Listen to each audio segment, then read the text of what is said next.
ठाण्यातील दादोजी कोंडदेव स्टेडियम येथील गोदामात सापडलेल्या निवडणूक विषयक साहित्यासंदर्भात ठाणे जिल्हाधिकारी तथा जिल्हा निवडणूक अधिकारी अशोक शिनगारे यांनी वस्तुस्थितीदर्शक माहिती दिली आहे। या गोदामातील साहित्याचा व सध्याच्या लोकसभा निवडणूक प्रक्रियेचा काहीही संबंध नसल्याचं त्यांनी नमूद केलंय।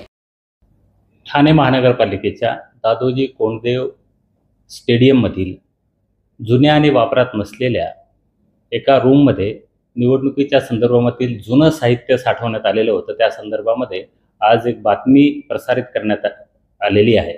त्या बातमीच्या अनुषंगाने मी संपूर्ण माहिती घेतली असून त्याची वस्तुस्थिती अशी आहे की ठाणे महानगरपालिकेच्या अंतर्गत दादोजी कोंडदेव या स्टेडियमच्या नूतनीकरणाची प्रक्रिया सुरू असून उर्वरित नूतनीकरण पूर्ण झालं असून फक्त या खोलीपुरतं किंवा गोदामापुरतं नूतनीकरण शिल्लक आहे।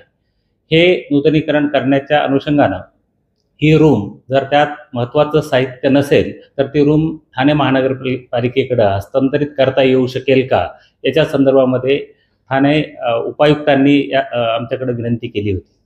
त्यांनी त्यांच्या अहवालामध्ये असे नमूद केलं होतं की या रूमचा पुढील समोरचा दरवाजा आहे तो थोडासा नादुरुस्त झालेला आहे, तोही दुरुस्त करावा अशी त्यांनी विनंती केली होती। त्याशिवाय ठाणे नगर पोलीस स्टेशनकडून या ठिकाणी गेल्या बऱ्याच वर्षांपासून सुरू असलेला बंदोबस्त सध्या परिस्थितीमध्ये मनुष्यबळाची कमतरता लक्षात घेता, त्यांच्याकडे असलेली मनुष्यबळाची कमतरता लक्षात घेता तो बंदोबस्त जर आत साहित्य महत्त्वाचं साहित्य नसेल तर तो इतरत्र वापरता येऊ शकेल का अशी विचारणा केली होती। या दोन्ही यंत्रणांकडून प्राप्त झालेल्या विनंतीच्या अनुषंगानं या कार्यालयाने भारत निवडणूक आयोगाच्या प्रचलित पद्धतीचा अवलंब करून या संदर्भामध्ये सर्व राजकीय पक्षांना या संदर्भातली पूर्वसूचना दिली होती। या पूर्वसूचनेच्या अनुषंगानं सदर गोदाम किंवा रूम उघडत असताना राजकीय पक्षांचे प्रतिनिधी त्या ठिकाणी उपस्थित होते। त्यांच्या समक्ष ही रूम उघडण्यात आलेली आहे आणि ते रूम उघडून आतमध्ये साहित्य काय आहे याची तपासणी करण्यात आली। हे साहित्य तपासत असताना या ठिकाणी जुने इलेक्शनचं साहित्य असल्याचं आढळून आलं।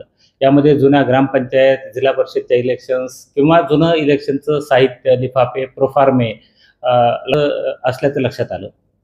यातीलच एका ट्रंकमध्ये काही कंट्रोल युनिट दिसून आले।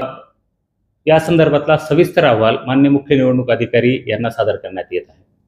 त्यानंतर ही वस्तुस्थिती लक्षात घेता समोरील मुख्य दरवाजाची दुरुस्ती करून तो दरवाजा परत सीलबंद करण्यात आला आणि तेथील बंदोबस्त पूर्ववत कायम करण्यात आला। या बातमीच्या अनुषंगानं मी हे आश्वासित करू इच्छितो की या जुन्या वापरात नसलेल्या गोदामाचा आणि सध्या परिस्थितीमध्ये लोकसभेच्या अनुषंगानं सुरू असलेल्या निवडणुकीच्या प्रक्रियेचा काहीही संबंध नाही।